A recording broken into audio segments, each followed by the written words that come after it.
नमस्कार, मैं हूं जर्नलिस्ट राजन। दोस्तों, आप जान रहे हैं कि कबीरुद्दीनपुर गांव में जो लालता का जो साम्राज्य था उसके खिलाफ अब आवाज़ उठने लगी है। उसकी नींव को हिलाने का काम शुरू हो गया है। ग्राम प्रधान ने जिस तरह से चकमार का काम शुरू करा दिया है, तो तस्वीरें में जो आप देखेंगे, जो मजदूर काम कर रहे हैं और चकमार पे पड़ते हुए फावड़े, ये फावड़े मान लो सीधा लालता के सीने पे लग रहे होंगे। जो लालता जेल में कैद है उसके सीने पे ये एक एक फावड़े लग रहे होंगे, क्योंकि जिस जमीन को उसने 40 सालों से कब्जा कर रखा था, जिस जमीन पे उसने अपना अधिकार जमा रखा था, जिस जमीन पर वो लगातार खेती करता चला आया था, अब उस जमीन पे फावड़े चलने लगे, उस पे चकमार बनने का काम शुरू हो गया। ऐसे में ग्राम प्रधान की बात हमने आपको सुनाई कि ग्राम प्रधान ने क्या कुछ कहा। ग्राम प्रधान ने साफ तौर पे कहा कि जब तक हम लालता जैसे हत्यारे को निस्ते नाबूद नहीं कर लेते तब तक हम शांत रहने वाले नहीं हैं। ऐसे हत्यारे को यहाँ रहने की जरूरत नहीं। ऐसे में गाँव के लोग किस तरह से इस काम को लेकर के उनकी क्या राय है, किस तरह से लोग जिस तरह से एक मांग कर रहे थे, लगातार गाँव के लोग आक्रोशित थे जब से अनुराग यादव की हत्या कर दी गई थी। उसके बाद गांव के लोगों ने, आपने तस्वीरें में देखा होगा, पूरा गांव जो है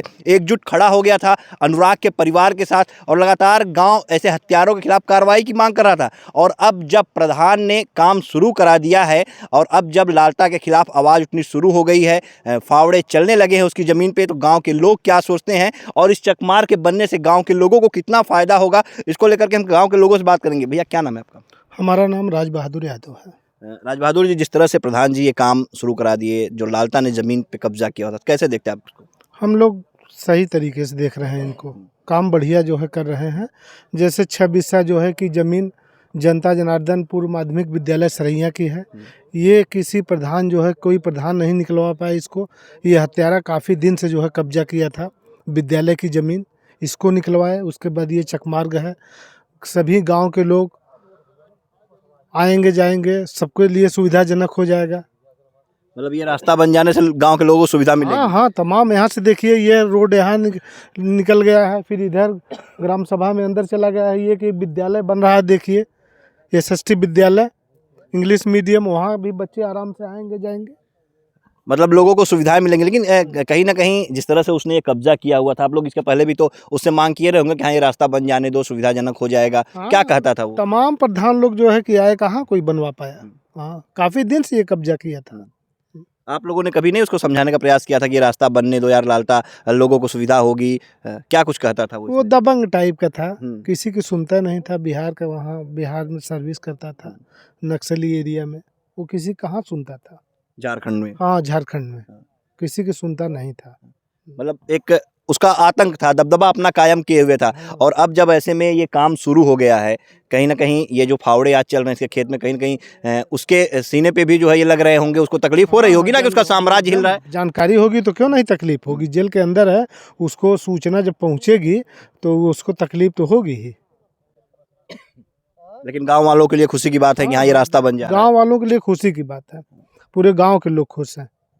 ऐसे हत्यारों के खिलाफ क्या मांग करेंगे आप लोग सरकार से? जिस तरह से अनुराग यादव, एक होनहार आपके गांव का बच्चा जो नाम रोशन करता है, गांव का, इस जनपद का, प्रदेश का, देश का नाम रोशन करता, उसकी इस तरह से निर्मम हत्या कर दी गई। आप भी उस दिन मौजूद थे मौके पे, मैंने देखा। जी, जी। हाँ, फोर्स भी आई थी, आप लोग, सब लोग, सबकी सहानुभूति परिवार के साथ है, सब लोग। आप लगातार कई बार हम देख रहे हैं, आप जिलाधिकारी के यहाँ भी गए, परिवार के साथ आप मुलाकात किए, डीएम से भी मिले, एसपी से भी मिलने जा रहे हैं। तो क्या मांग करेंगे सरकार से ऐसे हत्यारों के खिलाफ? हम तो सरकार से यही मांग करेंगे, माननीय मुख्यमंत्री योगी आदित्यनाथ जी से, कि इस हत्यारे के खिलाफ जो है सख्त से सख्त कार्रवाई की जाए, ताकि ये समाज में एक संदेश जाए इस ढंग का कि इतना जघन्य अपराध करने का यही जो है नतीजा है, परिणाम है।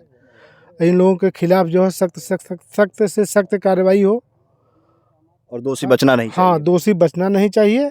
और ये बच्चा जो है ताइक्वांडो का प्लेयर था, पूरे समझ लीजिए का गांव से लेके जिले स्तर से लेके प्रदेश से लेके देश का नाम रोशन करता भविष्य में।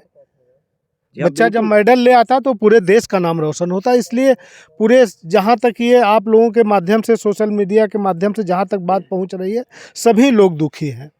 यहाँ बिल्कुल देखिए, लोगों में एक आक्रोश है और कहीं ना कहीं इस चीज़ को लेकर के लोग अब ये खुश हैं कि हाँ, प्रधान ने पहल शुरू कर दी है, लालता के साम्राज्य की नींव जो है वो हिलने लगी है। यहाँ पे अनुराग के चचेरे भाई हैं वकील साहब, किस तरह से देख रहे हैं आज पहली ये कार्रवाई, अगर कहा जाए तो प्रधान की तरफ से शुरू कर दी गई है लालता के अवैध कब्जे पे, कैसे देखते हैं आप इसे?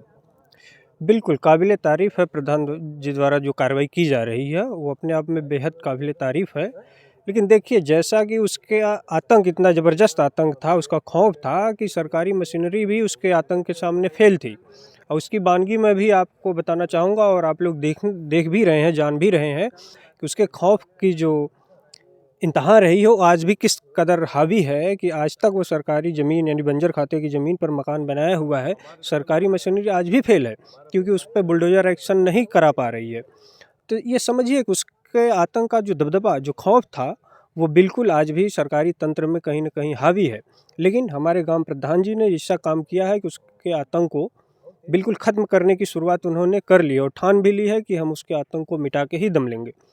लेकिन उम्मीदें कहीं न कहीं सबसे ज़्यादा शासन प्रशासन से रहती है। तो प्रशासनिक तंत्र अभी भी फेल साबित हो रहा है। अब ये जिस तरह मुहिम से उसमें तारीख पे तारीख मिल जो रही है। तारीख पे तारीख मिल रही है, स्पष्ट है कि पैमाइश भी हो गई कि बंजर भूमि पर मकान बना हुआ है। कहीं भी देखेंगे आप पूरे देश प्रदेश में तो बुलडोज़र एक्शन जैसे भी ज़मीन चिन्हित हो रही है सरकारी है तत्काल हो तुरंत रहा चल है। जा रहा है। यहाँ नोटिस लगने के यहाँ बाद पर भी तारीख पे नोटिस भी तारीख। लग रही है, उसके बाद 2-2 3-3 महीने भी गुजर जा रहे हैं। तो कहीं न कहीं उसके आतंक का जो दबदबा है, जो इतनी मजबूत इंतहा है कि शासन प्रशासन भी पंगु साबित हो रहा है बुलडोज़र एक्शन को लेकर के। उसका बीड़ा हमारे ग्राम प्रधान जी ने उठाया है कि शासन प्रशासन करे या न करे लेकिन हम अनिवार्य रूप से कार्रवाई करेंगे। तो हम प्रधान जी से ये भी निवेदन करेंगे कि भू प्रबंधक समिति के ज़रिए आप ग्राम सभा समिति के अध्यक्ष हैं, तो कहीं न कहीं वो प्रस्ताव पारित करा कर के उस पे बुलडोज़र एक्शन खुद कराइए क्योंकि शासन प्रशासन फेल है। जी हाँ, बिल्कुल देखिए तो कहीं न कहीं लोग साफ तौर पे ये कह रहे हैं कि जिस तरह से अभी तक जो विवादित ज़मीन जो मकान बनाया हुआ है लालता ने, उसका जो साम्राज्य वहाँ पे खड़ा है और उस पे जिस तरह से तारीख पे तारीख मिल रही है, तो उससे कहीं न कहीं लोग निराश हैं कि अभी भी कहीं न कहीं लालता का जो दबदबा है वो शासन प्रशासन स्तर पे कहीं न कहीं कायम है, जिसके चलते वहाँ पे नोटिस चस्पा करने के बाद भी अभी तक सिर्फ तारीख पे तारीख दी जा रही है। ऐसे में ग्राम प्रधान जो है उन्होंने जो बिगुल फूँका है, उन्होंने जो ये चिंगारी लगा दी है एक लालता के साम्राज्य के खिलाफ उसके नींव को हिलाने की, तो ये पहली जो है चिंगारी लग चुकी है। अब देखिए ये मुहिम छिड़ चुकी है लालता के साम्राज्य को खत्म करने की और निश्चित तौर पे लोग ये मांग कर रहे हैं कि लालता का जो वो घर है उसे गिराया जाए। लेकिन फिलहाल अभी उसमें तारीख पे तारीख पड़ रही है और अगली तारीख 29 जनवरी पड़ी हुई है। 29 जनवरी को क्या कुछ होगा वो हम आपको बताएंगे। लेकिन कहीं न कहीं गाँव के लोगों में इस बात को लेकर के खुशी है कि हाँ, जो लालता ने 40 सालों से ये कब्जा कर रखा था ज़मीन को, इस पे जो है कार्रवाई होनी शुरू हो गई है।